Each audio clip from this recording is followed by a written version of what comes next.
pen, paper, be ready to do what you do, and a list of things that you're going to keep doing, because some of you will be doing some great stuff already, and I really want that to be in there, and some things that you might do differently in the future. I wanted to start by kind of asking, what is nervous?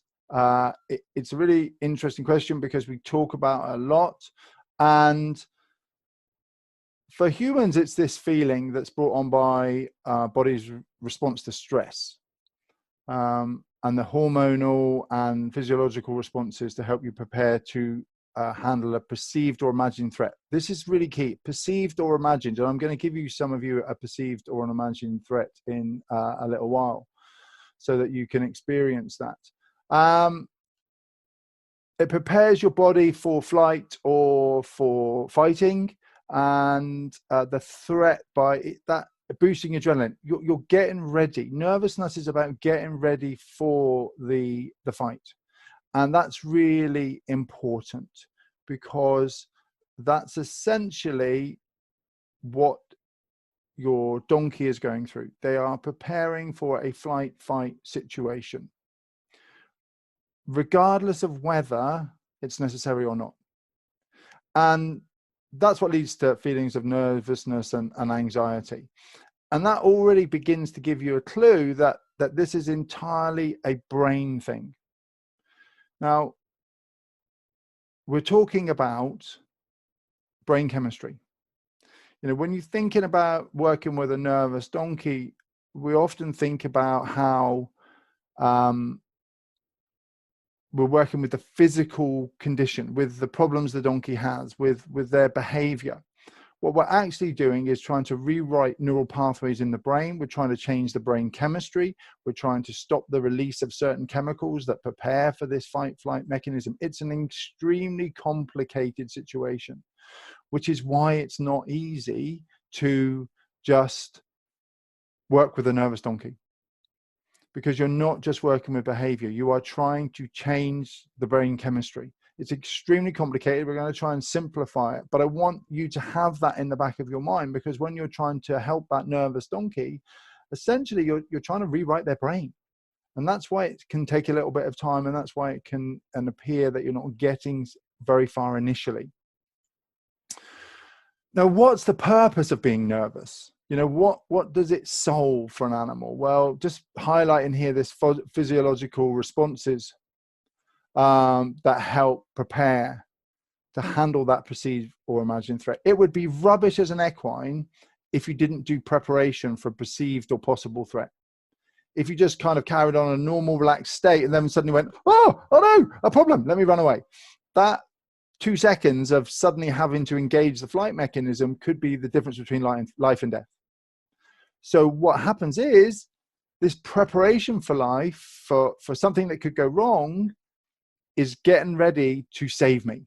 I'm ready to go. I'm ready to fight. I'm ready to run. I'm ready to do the right things that will keep me alive. It is a completely normal situation. It should be there, because that's how they survive. They've survived for millions of years like that. We all now know that human beings suffer a lot from nervousness and anxiety because we have a lot of imagined anxieties. And you can see this donkey here. This is a donkey in Ireland I worked with about 4 years ago now. And he's in the pen. He's kind of trapped there. I'm quite a way away. But you can see in the second photo, when I've got about one step closer, actually he's lifting his tail. He's starting to get lighter and empty out the contents of his digestive tract so he can run. He's looking for an escape route. He is preparing for fight or flight. Those chemicals are already in his system, ready to go. Whether I'm a bad guy or a good guy, he perceives a problem. Now, the reason this exists, and this is what I want you to remember, is the 99-to-1 rule. It's very simple. As an equine, you can run panic 99 times unnecessarily. But if only once you panic and react to a fight-flight situation and it was necessary and you survive, that maintains the nervousness. It maintains that flight mechanism. because it doesn't matter if 99 times you didn't need to. It's the one time that you did need that mechanism that keeps you alive, that justifies the other 99 false starts. And that's why it continues to exist. And when we think, oh, I've been nice, you know, I've had you for 6 years, I've never let you down, I've never done this. This is the rule we're working against. Just that once, just the once you push it too far, the once that gets a little bit scary, the once we overreach the comfort zones, there's the 99-to-1 rule. And that's what maintains a lot of this behavior and nervousness that we see in donkeys, horses, mules. And although we're talking about donkeys and mules, obviously it applies to horses in the same way. So what does that really mean for us? Well, I wanted to just ask you a little bit of a question. There's 2 definitions here, 1 and 2. And what I wanted you to do in the chat box is to just decide which one of these is the description that we use at the Donkey Sanctuary for anxiousness. Okay, so you can write 1 or 2, read them both through, put in the chat box whether you think number 1 is the description we use of anxiousness, or number 2 is the description of anxiousness that we use. I will tell you that one of them is for anxiousness or nervousness, the other is for fearful. So record which one you think is going to be for anxiousness, number 1 or number 2. I'll just have a look for a second. I'm going to pause sharing and have a little look here. Number 1, number 2, number 1, number 2. Okay, so a bit of a mix. Some are 1, some are 2. That's good for putting that in there. Yep, okay. Can see that. Yep, good. Okay. Oh, so let's take me back there. You want the answer? Okay, this is the definition that we use for anxiousness, and this one for fearful. So if you put number 1, you're right. Well done. Thank you. And the reason I wanted to bring this up is because of that confusion. Where does nervousness end and fearfulness begin? It's quite a tricky question, because I think one of the challenges that we have is recognizing that nervousness, anxiousness in this case, is the beginning of fearfulness. It's maybe a slightly milder form of being fearful. And I was wondering what happened if we changed, I've got a nervous donkey, my donkey's being nervous, into my donkey's being fearful.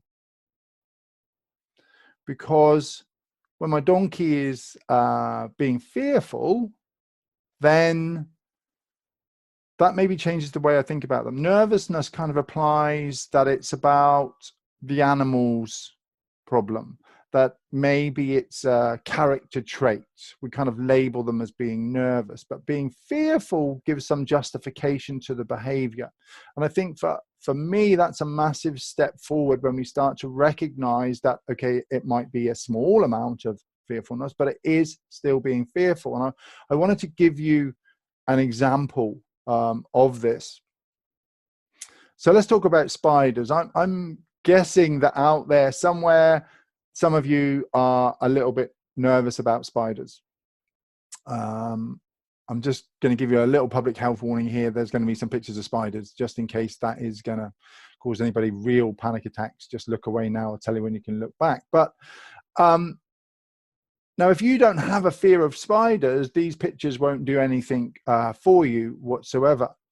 However, if you do have a fear of spiders, you're going to be looking at them and you're probably going to be perceiving some sort of threat. You may be able, we could discuss whether you're nervous or fearful, but we certainly know that there's no real threat from any of these spiders on the screen. But if you have a fear, your heart rate is probably up a little bit. You may still be looking away from the screen.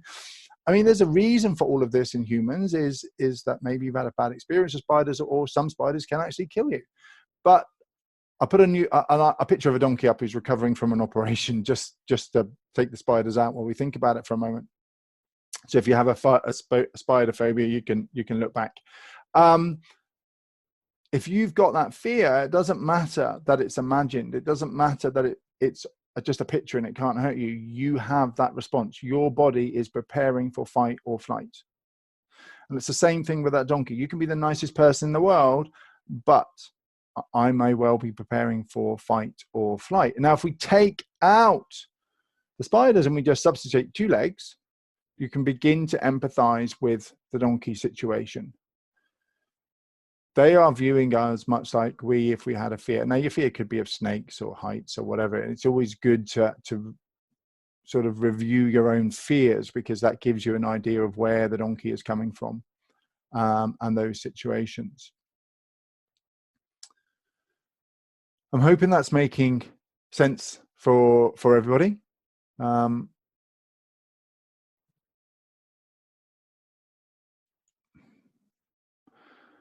Why are some donkeys fearful and some not? You may have seen this before.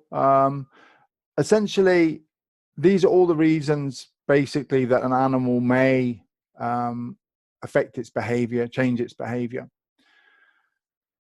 And pain and medical conditions we'll mention in a moment. Environment we're going to talk about and how that can cause a nervous donkey. Human interaction, obviously a pretty obvious one if you've been got a bad handler, somebody who currently is mistreating a donkey or doesn't understand the donkey's behavior. Previous experience, really important. Just bear in mind that evolution actually made all donkeys nervous. Some of them get over it faster. Age and gender, generally, female donkeys will often be more nervous than male donkeys. Younger donkeys perhaps more nervous than older ones. But genetics play a huge role, and we're going to talk about that as well. I did just want to mention classical conditioning here, which is about where a donkey becomes fearful from a previously neutral stimulus. And the head collar is a classic example of this. Those of you who know about Pavlovian conditioning and Pavlov and what he was doing, he was measuring dog drool. His dogs became, they would drool at the sight of the lab technicians, and he did the famous experiment with the ringing the bell and giving the food, and the dog salivated. So he paired something good with a bell and got a response. We can also pair a neutral stimulus, the head collar, the vet, you, and what comes after that will depend on the animal's perception of it, good or bad. If the head collar always means vet, if the head collar always means pain, discomfort, fear, pretty soon you've only got to produce the head collar, and that donkey is engaging in that fight-flight response and the brain chemistry that's going on to prepare for that.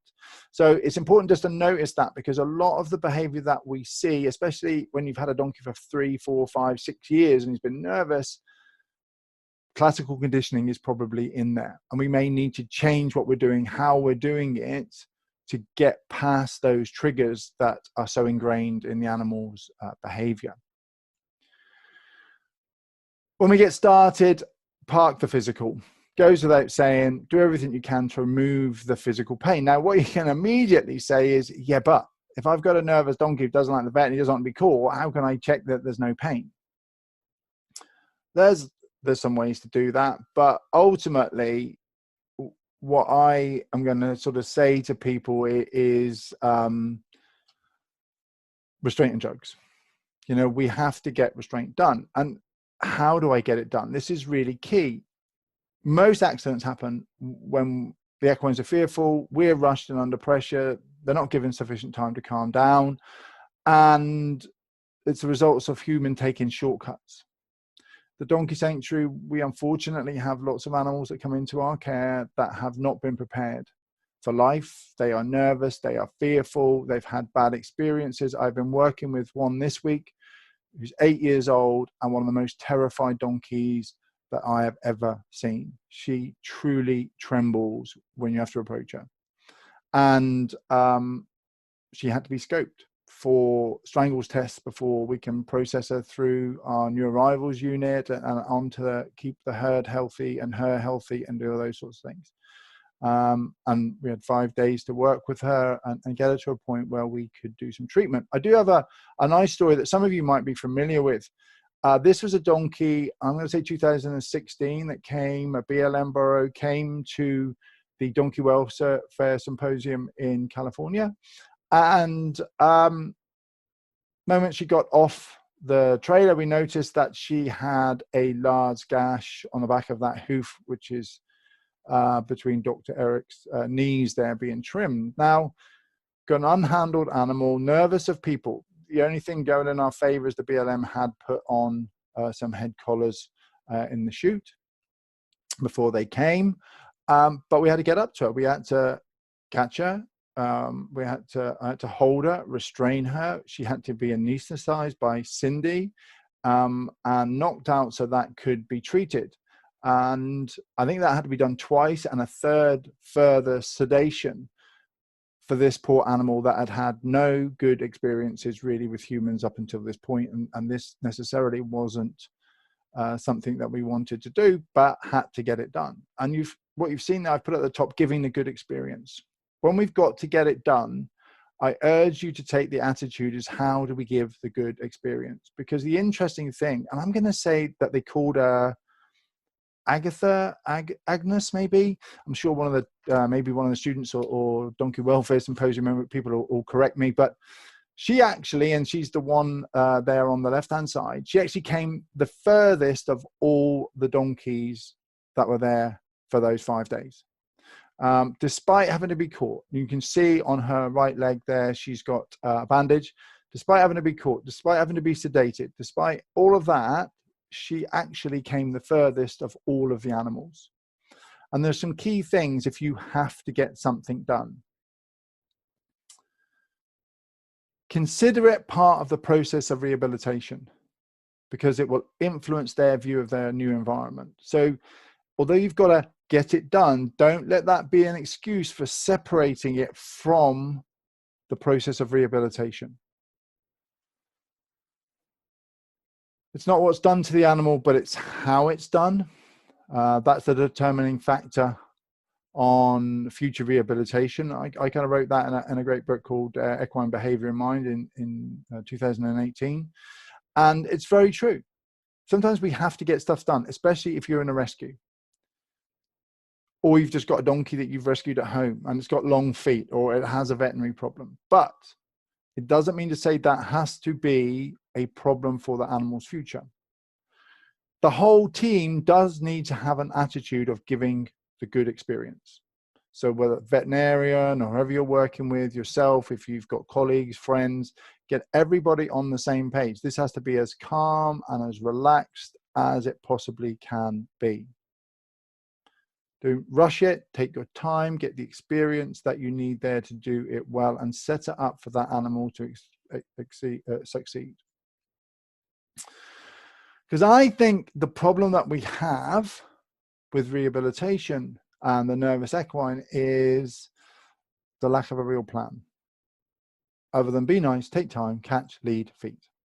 We haven't really thought about, well, we'll just be nice. We'll take the time. We'll try and get up and we'll give them a stroke, and then we'll do the other stuff.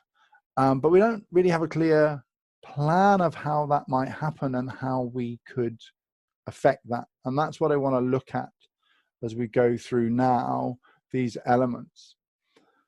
I want to look at and understand conflict.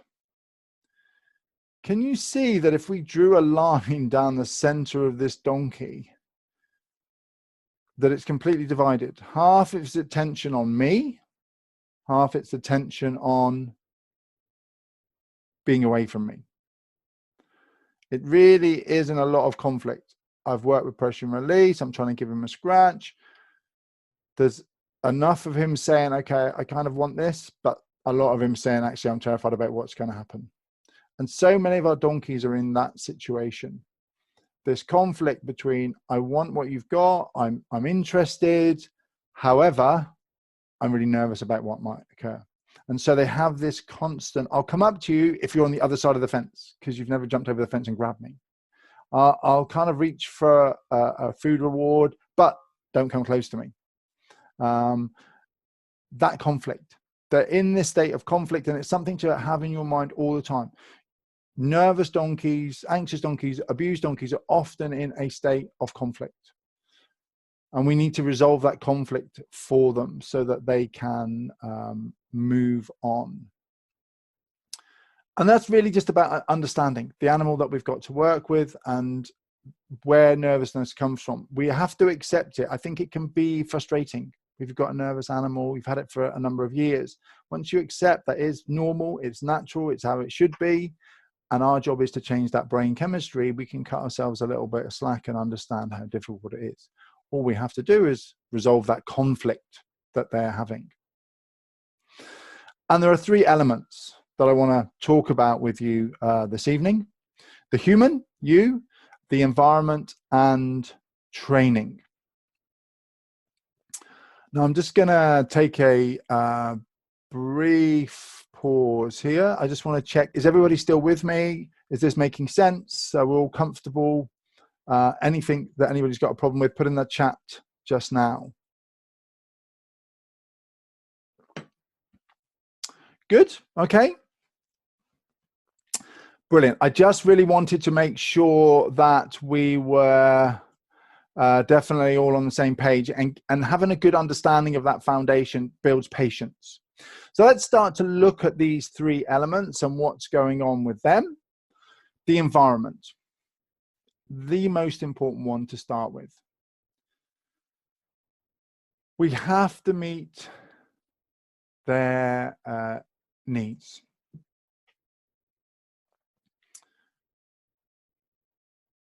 In the extreme, if you've got your donkey from the kill pen, you can see how stressed it is just by being in that environment.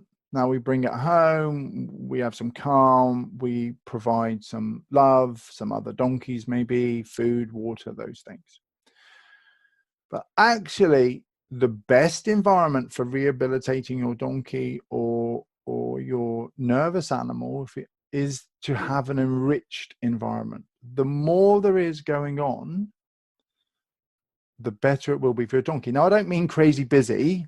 Don't put it in the middle of your local town and think it's going to get better. But I'm talking about environment enrichment here. And food and water. So sources of food, ad lib barley straw for if you're in the UK, forage in different parts of the world that will meet that low sugar, high fiber situation. This donkey's lucky enough to have some lovely sand to roll on. This one's got a companion, so it begins to tell you about movement. You know, getting your donkey home, and if it's really nervous, having it in a small environment is actually detrimental for it. We want it to be able to move. The more natural things we can do: food, water, freedom, and friends, social. If we can get it another animal. Now, if that other animal, and some of your questions early on, is nervous, that can have an effect on that, but it's far better to let them have this interaction. I'll show you why in a moment, but an enriched environment, things to do, things to think about, things to engage in. It's really important because it sets a baseline for stress. If you've got an impoverished environment that doesn't have things for them to be doing and moving around, you know, you've got one water bucket, you've got one bit of straw where they eat, the friends in the next pen or that sort of stuff, that's great. Better than not having that. But if you can enrich it, if you can start to make an enriched environment, you get that animal thinking, you meet more of their natural needs, you naturally lower their stress and anxiety levels, and that gives you more tolerance to what you're about to do with them and the work that you're doing. So the effects of environment can be thought of like this. So basically what I'm saying here, genetic potential. If you've got an animal that is a bit fearful, its genetic potential, its parents were fearful, and you have an enriched environment, this is its potential, this green line. But because the environment's enriched, it's more towards the bolder element of its genetic potential. In the impoverished environment, that genetic potential is the same, but would tend to be on the more fearful side. If we have a bolder animal, the same thing will happen. If you have an enriched environment, it will become bolder. If you have an impoverished environment, it will be more nervous, be more fearful, because it will slide that way. Just the fact that you're going in, setting up enrichment, that you're moving things around, that you're engaging with things, is the first part of just being in there and not doing anything with the animal. Giving them things to think about, giving them things to challenge their thinking, to solve puzzles, to look for things. For those of you who haven't seen this, search for Page Tiger Donkey Enrichment. It's the Page Tiger bit is just the software that we use to build this. Page Tiger Donkey Enrichment. You will come up with this online guide. It's got like 60 ideas in there for enrichment. You can read it on your phone. You can download a PDF, all sorts of different ideas. So it's really key. Wherever you can, enrich that donkey's environment. Provide the logs. Give them things to think about. Obviously, you might want to put your flags up high to start with, and you have to monitor how fearful that animal is of these things. But generally, enriching the donkey's environment is going to be a powerful first step in helping that donkey become calmer, become relaxed, be more ready to engage in the next bit of training, which is about us, the human element. What traits do great trainers have? Now, what I want you to do, I've got a list here for you coming up, and I want you on your bit of paper, I want you to just make a note of the trait, and I want you to score yourself from 0 to 5. 0 is like, I never even thought about it, terrible. 5 is, yeah, I'm on fire, I do that all the time. Don't think about it too much, just a gut score of where you are, 0 to 5 there, and we'll work with that in a moment. So, human element, really good trainers stay safe. Now, I'm really lucky to work with a massive range of equines, but the key thing for me is staying safe. If I'm overreaching comfort zones, if I'm pushing the animal too far, I'm going to get injured. Even when we have to catch that donkey and scope it and do all the things that are we have to get done, safety is my #1 priority.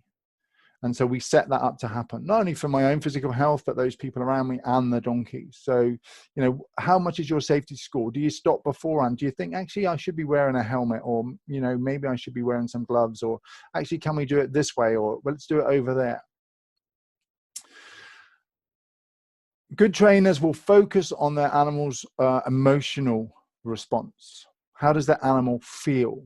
So when you're looking at your animal's behavior, you're not just looking at, did it stand still? Did it turn left? Did it turn right? Did it raise its head? You're looking for that emotional response that the animal's giving you.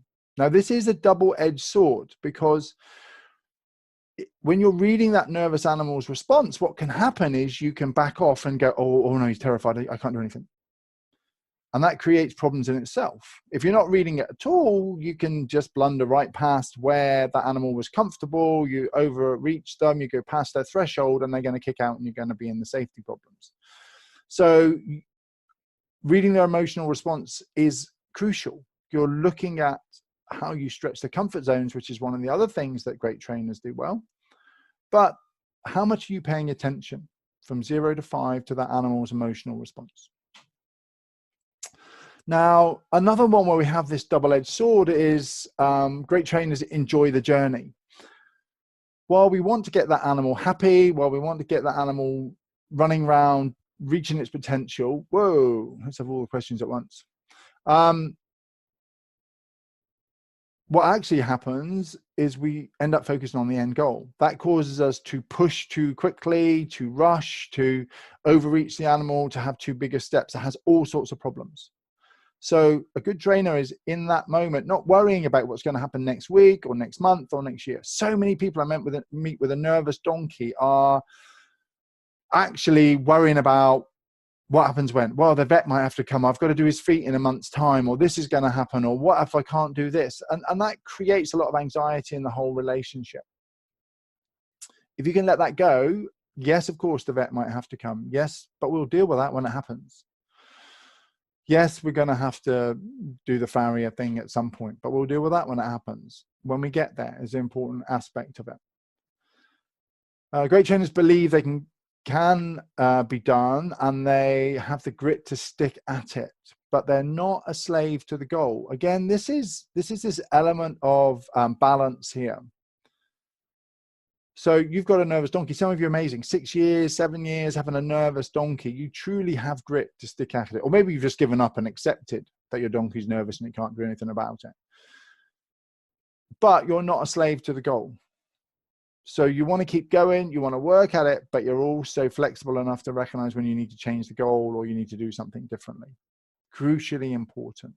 Grit and enjoying the journey. Just being in that moment, but being able to stick at it and not give up, because the normal foundations in getting it started are the bit that takes the longest and feels like you're making the least progress. They will follow a behavior in everything approach. So your score here is really based on,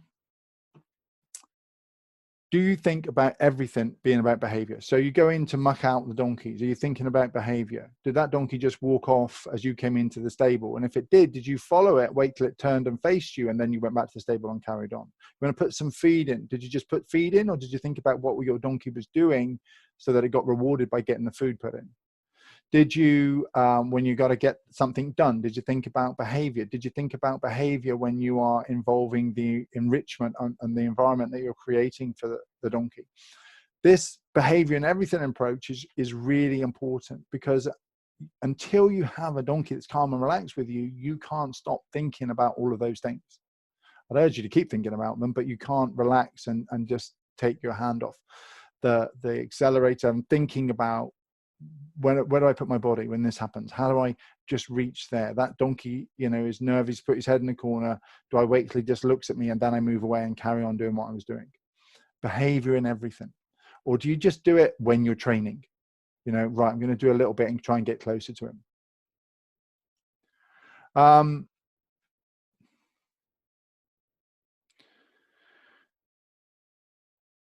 Just checking here, a little question. When you say a slave to the goal, do you mean they don't be set rigidly in your using your current method? Yeah, I'm gonna talk a little bit about that in a moment, because you do have to be flexible. How far we can push the animal, are we doing the right things? Do we need to change? You know, if after a long period of time we're not getting the things that we think we should be, we probably need to change. But also if we are having a donkey that is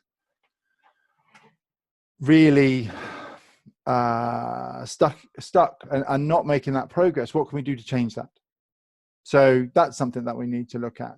So I think it also comes about end goaling. You know, when you're a slave to this is where I'm going to go, you don't step back and say, is there a different way to this journey? It's what I call direction without intention, or intention without direction. You know where you're going, but you don't necessarily know the route that you're going to take to do that and get there. They focus on improving their timing. We'll talk a little bit about timing, because timing is so important. Timing is your communication. And this is classically where it goes wrong. And we'll talk about that in the training section in a moment. But how good's your timing? Are you aware of it? 0 to 5, how good is it? Stretch the comfort zones correctly. Massive one here. We push the animal too far. We induce more fear. We cause behaviors that causes them to pull away or be more nervous and continue that. If we stretch those comfort zones correctly, we can use systematic desensitization, counter conditioning. We can begin to overcome the fears. So these two together, your timing and your comfort zone stretching, are probably two of the biggest areas that I see problems are in with people dealing with problem that they have with nervous donkeys or the abused or traumatized donkey. Because they will previously, those animals will have experienced bad timing. They will have experienced their comfort zones being overreached. So we need to think about that really carefully. They understand shaping, and they will have a written shaping plan. Unless you are using a written shaping plan, you can't score 5 on this. So, you know, great if you understand shaping, how small the steps are. Again, I'm going to show you in a minute what they might look like and why it's important to have a written plan. But it's really important because you're going to shape this donkey's behavior from a long way away. and begin to move through that. We have realistic expectations about time and progress. Now, I'm forever saying to people, this isn't about how fast you can get something done, but it is about efficiency. I don't think it's the right thing for the animal if we're going to take years and years to overcome the problem, and it's difficult for the human. We can get it done more efficiently than that if we communicate in the right way, if we get these steps in place and, you know, stretch the comfort zones correctly, if we're good with shaping, if we improve our timing and that sort of thing. Consistency, yeah, we've got to be consistent. Do we change too rapidly? And these all interlink a little bit. And so when I say slave to the goal, you know, and sticking to it, are we really rigid and we only do that thing? Do we change frequently? Do we give up? Do we try something else? Do we listen to a trainer and do something differently each day, each week, each month? How quickly are we changing? How consistent are we? And that's crucial. So doing all of these things improves confidence levels and ability to cope with the journey. What I wanted to ask you is to look at your scores. Hopefully you've scored yourself 0 to 5 and you've got some that are higher and some that are lower. Take a moment now just to pick your 2 lowest scores. And think to yourself, what one thing can you do to begin to improve that score by 1 point? You know, is it about just being a little bit safer by taking some precautions? Is it about actually maybe I do need to get a written plan? Maybe I need to look at why I get so rigid and stuck, and I need to read about that or do a course or ask some help for some friends, or, you know, all of those sort of things. Pick your 2 lowest things and pick 1 or 2 things. And if you dare and you want to, let's pop them in the chat box for a moment and just see what things are coming up where you could just improve your ability just a tiny bit while I pause this and have a little look at everything and see what we're doing. You need a written plan. Okay, yeah, good. What else? What things are people thinking about that they might like to change or improve? Behavior in everything. Yeah, that's a really important one. Behavior at all times, definitely. Yeah, stretch the comfort zones correctly, massive. You know, and all of these things. Yeah, definitely. Get out of the plans out of your head. Don't focus on the end goal. So it's different for everybody. And that's why I can't say, you know, do this or do the other. Looking at these things, move just 1 point up in those things. Pick another one, move up 1 point, move up 1 point, you know, enjoy the journey. It's so important. I think we start out wanting to love equines and have them, and we get really tense about how far we've got and what can we do. So I think, you know, use this list as a self-improvement guide. You know, how can I just get a bit better in this area? What can I do to improve these different aspects of behavior? Yeah, good. Okay. So written plan, stretch the comfort zone, my equine's pace as well as my own. Yeah, definitely. We do need to stretch both together. And written plans often do that for us, not to focus on the end goal. Yeah, it produces a lot of pressure for people when we focus on the end goal. So that led me to asking, what's trust? You know, if you're thinking to yourself now, how would you define trust? Those of you who've worked with me a little bit will know what's coming, which is cool. But for the rest of you, what is trust? And I picked out these couple of pictures here because they kind of defined for me what is a bit of trust here. How does this young lady trust this gentleman? These 2 ladies here, are they really trusting each other? And I think it's really just the ability to predict the behavior of another animal or person. Good or bad, it doesn't matter. Trust just doesn't have to be a positive thing. I can trust you to be late. I can trust you to always be rude. I can trust you to hit me. I can trust you to scare me every time we work together. I can also trust you to always give me carrots. I can trust you to, it's predictability. And I wanted to demonstrate that you probably can see this in a very simple way. I've got 3 photos coming up for you. And they're of a Donkey Sanctuary employee, Sarah, and she's with a couple of donkeys, Molly, Miss Molly and Hannah. And I want you to look at these photos. I've labeled them with some letters for you, because what I want you to do is to put them in the order that you think they were taken based on trust. Look at those pictures, look at the donkey, look at Sarah, and think, you know, was it CBA, BC? I don't know. Write down, put it in the chat box again. Can you look at those pictures and guess which bits that behavior became predictable? What have we got? You know, tell me, have we got an ABC, CBA, CBA, BAC? Okay. Yeah, okay, good. Lots of you getting the right things. Brilliant. Yeah. So you can actually see some of you wavering a little bit. Yeah, okay, good. Let me resume that share for you just to share with you that this picture C was actually the first one. They're kind of, she's crouching a little bit. She's a bit vulnerable. Hannah here is like, what are you doing? Molly's got her head up and not sure. She's got some hands on. We're down on her knees. Looks a bit more relaxed. The donkeys are like, oh, are you sure? But okay. And then we start to see the relaxation and we forget there's a camera there and we just get on to enjoying it. So CAB, if you got that, cool. If you didn't, don't worry about it. Just a little bit of, you can begin to see the predictability. The donkeys had not been in this situation before. Sarah hadn't been in this situation before. They knew each other really well. But as they began to predict that everything was okay, you can see it soften. You can see that little bit of trust developing. So trust is just about this ability to predict behavior. Fantastic. But then the next question is, how do we get it? Consistency leads to trust. Consistency leads to trust. If it's predictability, I need to use a consistent approach based on science rather than methods. Now, I could be very predictable with my methods that you might argue, and that's cool. But that science-based approach will temper it for the donkey and not just because this is my method. So I can adapt my approach with science based on what that donkey is, not just because I have a method that fits all the animals. We have to make sure our personal principles are set first. If you haven't got clear personal principles out on a piece of paper, I would urge you to do this. If you're a charity or a not-for-profit, get your principles down as an organization so that people working with an animal can see what is expected of them and how they should behave.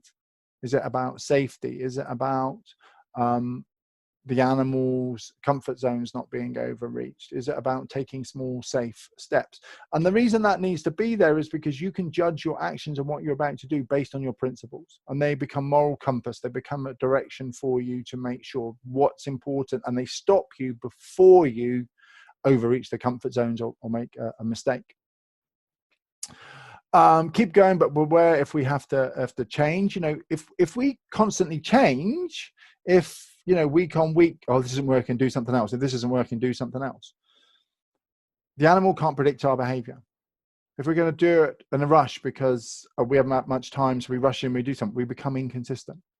You know, we need to set that time, even if it's 10 minutes, even if it's 5 minutes, but we need to be consistent, and we need to do it consistently so that the animal can understand what's coming next and predict our behavior.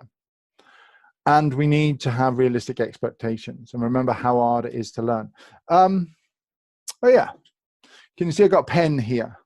What I'd like you to do, can you all pick up a pen, hold it like this? It's very good. So you've got it in your hands. I'm going to try and show you this just a couple of times before you have a go at it yourself. So get your thumb either side, and I just want you to take the pen, spring it round and have it underneath there like that. I'll show you again. Have a little go, put it up like this. So you've got it. Can you see? I know the lighting's a little bit dodgy there. Over the top, and without letting go, have a try. See how easy that is for you. You know, let me know when it all went perfectly and you've got it first time and you did it. My experience is that what you've suddenly found is this. And how did that work? And can he show me again? Yes, I can. Over the top, round and underneath, and there's the pen. We could go the other way if it helps. But the point I'm trying to make is if you're struggling to get that in your hands, that's how difficult learning is. Now imagine if you had a fear of pens. That would be really hard to do. And that's what a donkey's dealing with all the time. They're trying to do things, but they're doing it with a fear of people and a fear of situations.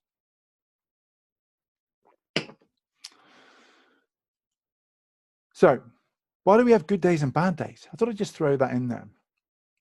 Because so often people will tell me in the rehabilitation of their equine, oh, well, we had a good day and then we have some bad days, and why do these happen? And, you know, I thought everything was going great. My experience is two things. One, we're not consistent. The day before we had a good day, cool. We often on good days push it further because we feel like we can do more. And that often creates a bad day. So I call this the 5 and 20-minute rule. What I see a lot of is people get something good in 5 minutes. Maybe it's the animal just standing still. Maybe they're just looking at you. Maybe they just soften briefly. Maybe they just let you touch them once, you know. Because that's good, what we do is go, let's do a bit more. Let's touch a bit more. I'll just get another scratch. I'll just move a bit closer. And at that point, we overreach the comfort zones and the animal moves away, spooks. And then we have to spend 20 minutes getting back to where we were in the first 5. Can you tell me if you've ever done that? Don't be embarrassed. Can you put in the chat box, have you ever done that? Have you ever got something good in the first 5 minutes and then overreached it and not been able, you know, spent 20 minutes getting back? Yep, for sure. And it's just absolutely, it's not a crime, but it happens all the time. And that's why we have good and bad days. Because good. I'm glad I'm not the only one who's ever done that. So I'm not pretending that I haven't done it. Absolutely. You just reach a little bit too far. That's why good and bad days happen. The discipline, the consistency is to walk away with that good 5 minutes. It's also why people tell me they don't have time, because they say, I don't have time. Now, everybody's got time for 5 minutes walk away, I hope. But what they don't have time for is good 5 minutes, 15, 20 minutes to get back to where I was in the first 5. And that's the problem. The discipline, the consistency to get something good, walk away. Get something good, walk away. Oh, but I'll never get there. You will get there quicker if you can consistently mark the required behaviors rather than teach the animal all sorts of unwanted behaviors and then have to unlearn those as well. So I would urge you strongly. And these things connect together. Follow your shaping plan. That's why you need a written shaping plan, so that you can know you're ticking something off, even if it's only a 2-second look. If it's touching the animal for 5 seconds, you can go, yes, that's a step in the right direction. So for those of you who work in organizations and there are multiple people around the animals, so I know someone from South Africa mentioned, you know, we've got nervous donkeys and you've got volunteers. What I would suggest is the best protocol is to have one lead trainer for an animal. It doesn't have to be the best trainer or the only trainer. What I'm saying is, often in charities or organizations, you have 4 or 5 people all trying to train at the same level. And that's really difficult for the donkey. What we really need is one person who is leading the training so they can be consistent. You then have other people or trainers or volunteers that are following the written plan that you will have, but they are working much lower down at a lower threshold and just following on behind the lead trainer who's getting further and further ahead. That makes it consistent. It makes it easy for the animal to understand that. And it becomes really important. You can't have 2 people trying to train the same level and then leapfrogging over each other because one was away and all those sorts of things. Really important golden rule if you've got a not-for-profit organization, if there are several of you working, even if it's just a husband and wife, you know, a couple of partners, friends working together, get it in order. One of you work with one work with the other, and have those levels clearly established. Let's talk about food. So this was a question came through this week. I'd like to be able to pet my donkey. Wow. Living in a foster environment for the last year, only had her for 4 months. She will come to me to get treats, but absolutely will not let me touch her. Yeah, fantastic. If she can get treats without you touching her, why would she let you touch her? It's absolutely classic example of our misunderstanding of what it means. She'll come up for a treat. Yeah, okay. Consistency, reliability. I come up, I get a treat. I can predict what will happen. I can then move away. I can predict that you're trying to get closer to me, and when I move away, you stop trying to get closer, but when I come back again, you're going to get another treat. Fantastic. I've got it completely under control as a donkey. I know exactly what's happening. And that's why you can't get further, because this is what often happens. We use food as a bribe. Come up and you can have something. We want to make it feel nice. We want to make it good. Okay, and there's nothing wrong with that. But the bit where we step over for here's free food and now you've got to do something to get the food is a very painful one, both for the human and the donkey. But that's what needs to happen. If you want to swap over into the next stage, which is you need to be touched to get the food, you're now asking the animal to do something. But we need to shape the behavior. So maybe it's about, I need to reach out, and when you put your hand, the donkey's naturally going to touch you on the hand. That's great. And only when you do that do you get a piece of food. Maybe if I'm able to stroke you once on the nose, then you get the bit of food. Any other behavior doesn't necessarily work. So you've got these things that the animal has to do something in order to get the food reward. And so food rewards in themselves, and the difference between bribery and rewards, and we talked about it in the last webinar, those that were with me, is bribes for something that's not yet been done, and a reward is for a behavior that's been achieved. So you need to switch over to actually being able to say, okay, you can come up for the food, but I need you to take the next step on the shaping plan, and then the food will come. You need to have that animal starting to solve problems. And how do I get that food other than just looking cute and nervous and approaching you? And so food is okay to use if we can use it in the right way, and our timing's right and we do the right things with it. I hope that makes sense. It's a real common problem with food and trying to get over that gap. And often, the animal will come up to me or the owner, but when you go to them, again, it's changed. The predictability's changed. The consistency's changed. But we need to make that step, even if you're not using food. Donkey comes up, everything's quiet, it's all on their terms. The minute you reach for them, there's intention in your body language. And the animal's like, what are you doing? So you need to be able to step forward and say, okay, I'm going to reach for you. And when that happens, then I'm going to be able to release the pressure, and we'll get into the timing of that, which is these things here. This is how we communicate. Negative reinforcement, positive reinforcement. Timing is your communication. Systematic desensitization and counter conditioning.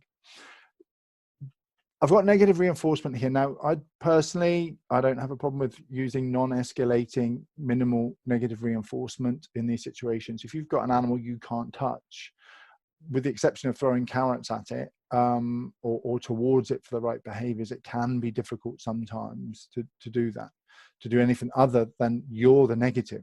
This is the cessation or stopping of a negative stimulus. So you can be the negative thing just being in that animal space. What we can do is mark the behavior that we want by removing the negative. So if I'm the negative stimulus, I step into the yard, arena, field, whatever it is, and that animal looks at me, I'm going to step out. And we gradually build that up, because we get the process of, as she learns that standing still is the key behavior, and that's the number one thing you want to teach, standing still. We mark standing still. That behavior will become stronger, so we can ask for more standing still before we release the pressure. This is how we make our approach to the animal. What I classically see is the animal is nervous, so it kind of pulls its head back or does this, and people pull away because they don't want to see it nervous, which is understandable. But what that teaches the animal is, if I pull away, if I walk away, if I threaten to kick and you step back, that's great. That's how I get rid of the negative stimulus. The reason that happens is people overreach the comfort zones. They push too far, then they get a big behavior from the animal, then they have to step out of the way, or they have to step back, or the animals run off. Small comfort zones, we stretch them in a very small way, tiny. The animal gives us the behavior that we want, maybe looking at us, maybe just relaxing for a moment. We take the pressure off. That is absolutely crucial, and it's where I see so many problems going wrong. It comes back to a bit about feeling your animal's emotional state as well, because you feel that it's nervous, so you take off the fear from them because you're worried about them. So you don't want them to see them nervous, so you step back. And that causes the problem. Get your timing right, that release of pressure. Sometimes you have to wait. I'll reach your hand out for a nervous donkey and it might be stuck there 15 seconds before the animal pulls its head back and goes, what are you doing? Whoa, okay, that's what I wanted.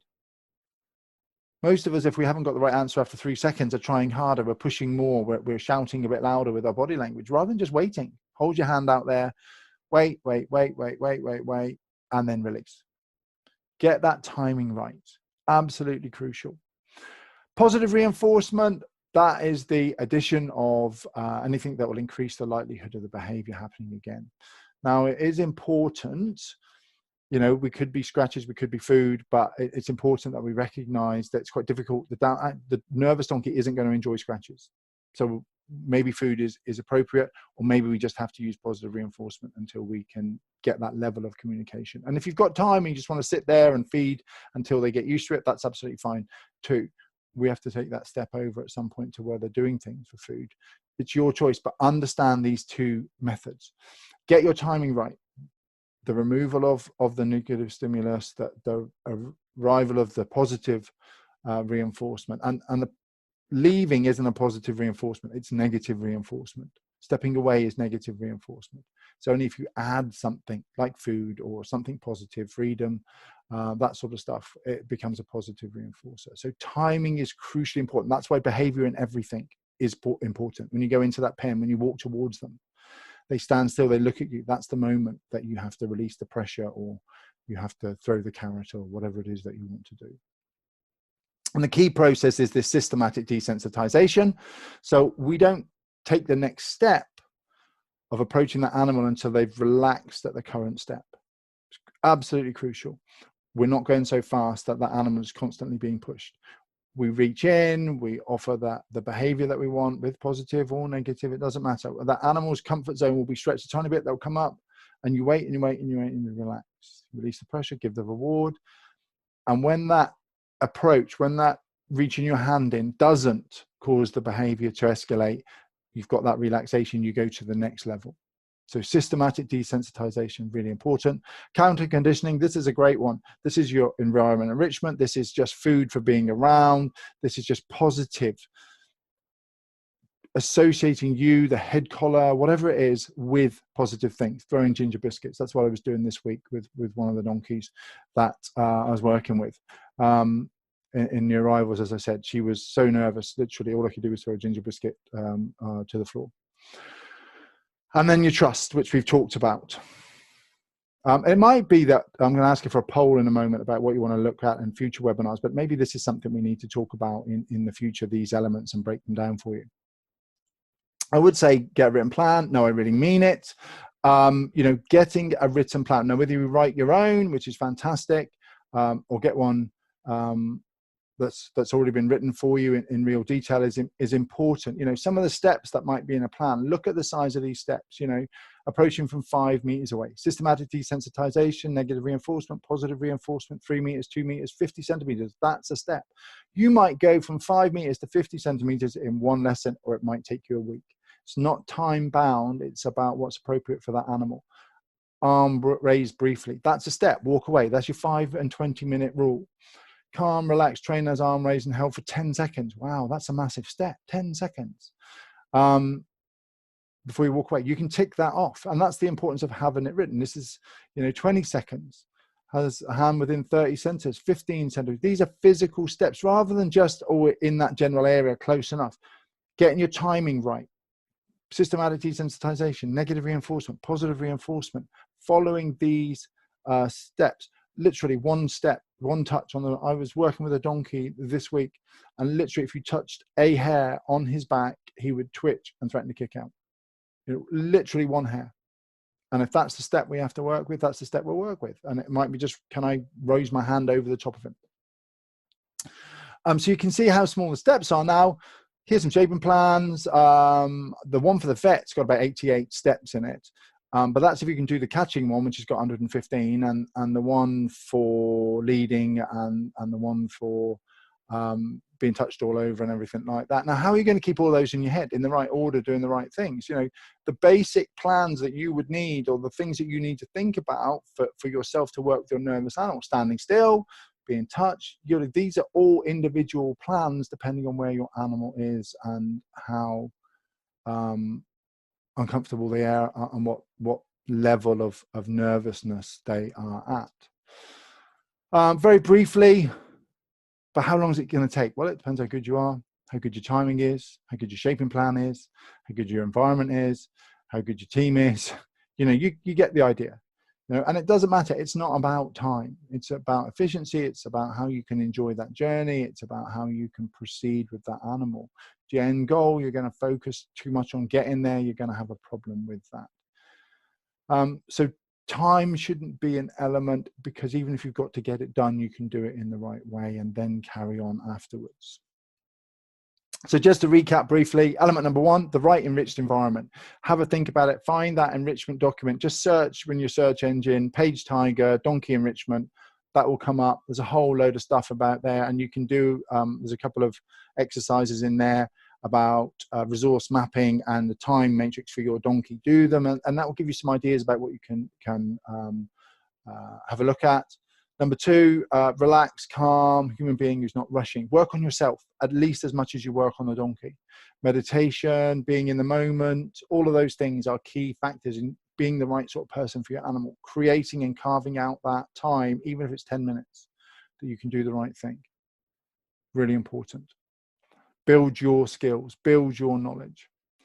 Number 3, positive reinforcement, desensitization. We've got to work on those sorts of things, and I'll put up the poll to see what you guys maybe want to do in future webinars in a moment. But that timing, I would say, your negative reinforcement, the release of pressure, your hand approach, reaching in, being in the environment, standing still, that release of pressure is crucial. Most animals that I would meet, even if they're extremely nervous, to get a hand on them and begin to stroke them, 3 or 4 days, if we can get our timing and our steps right for them. There's no shortcut. If we struggle to change human behavior in our fear of spiders, for example, then why do we expect donkeys to be any quicker? But we can do it. I think the donkey's ability to rehabilitate themselves is phenomenal. What I see is they constantly manage to do this. I've not met one yet that didn't overcome it and got better and get more confident and be able to have the life we'd like them to have. Yeah, okay. It's a tremendous experience, but you've got to want to enjoy that journey. Questions, thoughts, anything that we need clarification on? Now is your time to ask. I'm just going to check here. What have we got? What's the opposite of desensitization? Yeah, sensitization. And that's what happens when you reach in for the donkey and you try and touch it, and then it moves away, and you repeat that and repeat that and repeat that, and the donkey becomes more sensitized to that approach, or to you, or the head collar, or what you're doing. How do we write a shaping plan, and what would be in it? Yeah, that's a course on its own. You've got to think in those tiny steps, maybe start at the end of what the eventual behavior is and work back. And I appreciate it. For years, I resisted writing plans for people because writing your own is really good. And it gives you that experience. But I know I know that it can be like, well, how big is a step? Where do I step? Where do I start? All that sort of thing. And I do, encourage people, if you get a couple of shaping plans, then what will happen is you'll get an idea of how small the steps are. I have written a little ebook guide myself on how to write and use a shaping plan for exactly that reason. We've got a question down here. In your experience, is a heavily pregnant Jenny more likely to resist rehab than a specific asking as a BLM captured last fall? Nope. I don't think pregnant mares are likely to be resist rehab any more likely. Donkeys are brilliant at survival. Donkeys, my experience from BLM burros to Mustangs to donkeys here in the UK that have had really bad starts and abusive, they will all get through the process. It's just about how long and the quality of the training and the environment and the things that we do. So are you thinking that they're more guarded or more protected? Then it's just a matter of adjusting a little bit of the steps that you might take or how you're working, but there's no reason for them to be any more guarded if we're doing the right things for them. She comes up to me and I don't give her food. She will eventually let me touch her and then give her food. I feel like if I just try to touch her, she will jerk away every time. Yeah, she might do. Yes, you might touch her, try and touch her, but then you're reaching too big a step. Your step needs to be smaller. Can I reach my hand out and be 15 centimeters from your side of your face or your neck? I tend to go for the neck rather than the face because the head wobbles around a lot. So aim for the neck. You come in and they stand still. They soften their head back towards you. You release that pressure, at which point you can give the food if you want to, or the release of pressure can be just enough. So yeah, it's that timing again, but they have to learn that. That's the process. It is mildly uncomfortable. You know, I just want 3 carrots and run away. Why would I do anything else? You've provided all my food. You provided all the things I want. Why do I need you to touch me? Just give me the carrots. So if we really want to help them with domestication, and this is a product of domestication, there's a payoff here. I need you to be able to accept being touched, because in domestication, things are going to happen that we need to touch you. And so there is a mild discomfort where she goes, I don't like it, I don't like it, I don't like it, I don't like it. Well, maybe I don't like it quite. Oh, it's not too bad. Okay, right, then's the reward. That's your shaping plan, so that you don't overreach it.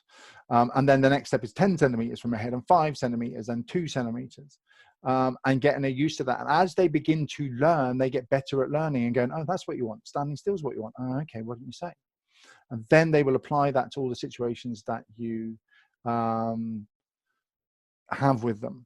And yeah, back of your hand, front of your hand, cool. Sue Fields asked, would you say it's easier to rehabilitate younger animal than an older one who's maybe more established in their behavior patterns? Older animals are easy to rehabilitate. They just need to unlearn some behaviors that they previously learned. And that's the only difference between them, is that often, because people have overreached the animal, they've often reinforced kicking or defensive behaviors, head in the corner, tail swishing, that sort of thing. You have to overcome all of that and go, that doesn't work, before you can move on to, okay, well, look, actually scratching's fine and I'm going to be really able to work with you. So it's not as easier, it's just different, I think, Sue, really. But it just takes that bit longer because you're dealing with the neural pathways in the brain that you've got to override. She will let me touch her, but she's always shakes her head when I walk away. What's she telling me? That being touched is probably a little bit tense. Maybe there's a bit of tension in there, and that's understandable. We've got to work. You've got to, as an equine has to learn that being touched by a human is a good thing. And that's about scratches. How good are your scratches? Can you build up to scratches where you get that lip movement, you get the mutual grooming, you start to be of value to the animal through your physical contact, you know, rather than scratches or pats, you know, sorry, strokes or pats, actually physical scratches. Find the spot where they go, oh, I like that, because then they will want you. And that's a real big key. If the donkey lets you touch them but doesn't appear to enjoy it, will they learn to enjoy it? Yeah, absolutely. You've just got to work on being really good at your scratches, maybe reinforcing with some food as well to start with if necessary. Based on the 5 and 20 rule, how do you know when to push the comfort zone? You're pushing the comfort zone all the time. It's just how much you push the comfort zone. So if you imagine the comfort zone is kind of a thick line, you want to push the edge of the comfort zone, not the outside edge of the comfort zone. So the moment you see that donkey go, or they just tense their body language, muzzle tightens a little bit, they just move their body, you can see that thinking about it, there you go, edge of the comfort zone. That's all you need to be. If you're pushing beyond that where you're going to get a reaction, then you may have to deal with the 20-minute bit. So the skill is, can you do less, but still stretch that comfort zone? To do it, it's not as hard as we think. You just remember that we're changing their brain chemistry. And for the first 3 weeks, you're not going to see much, but then see those little tiny steps and really appreciate how much. Okay, yeah, I'm used to short training sessions with dogs. Should I follow the same rule with donkeys? Yes, absolutely. You know, your session might be a minute, it might be 5 minutes. You can do 20 minutes, but have 4-minute sessions and some gaps in between. It's absolutely fine. Let the donkey tell you which is better for them. But have breaks, small, manageable chunks, especially when you're dealing with animals' fear. Different considerations for mules and the donkeys. Nope. Wonder there aren't any differences. I'm working at the mule standard because we're using the science of behavior. I often say this to people, you know, what's the difference between horses, donkeys, mules? There isn't one for me. We're working at that mule standard. So, you know, that's what we're doing. We would do exactly the same thing with mules. In fact, we just have to do it with mules and get it right. Donkeys then are easier to train if you can imagine you're training mules, and horses are easy to train if you can train a mule. So there is no difference for me. If you're working from a horse point of view, then it becomes different for people, and that's what often goes wrong. People are thinking about training horses and goes, what's the difference? If we're thinking about training with the science of behavior and these approaches, then there is no difference, and that's how we work it. You're trying to make a connection. Remember your predictability. You want to be someone they want to be with. If we're always doing something to them, we're always pushing, we're always trying to get another thing. If we could just go, but you're just the person who's always stretching their comfort zones, then they're not going to love you coming in the paddock. You want to have that relationship where they're like, yeah, I want those scratches. Wear gloves so that you can scratch hard enough that your fingers don't get set fire to, and it doesn't hurt so much. You know, use a rubber groomer if you need to get those reactions. It took me 5 days with this donkey we're working with this week, who's truly terrified. After day 5, and the first 3 days, you know, just get my hand on her and stroking her, and she didn't like any of that. Day 5, the first signs of her starting to go, oh, actually, maybe that's okay. So yeah, we have more than one donkey who needs training. Should we only work with one at a time? Renee, no. I mean, you can work with multiple donkeys. You can have different people working with different donkeys. Having a shaping plan so that you know where each donkey is a game changer, so that you can be at different levels with different donkeys. The difficult thing in that situation is to change your mindset between donkeys, because they all have slightly different needs. So knowing when you've got to do something different would be, and change something. It's really good.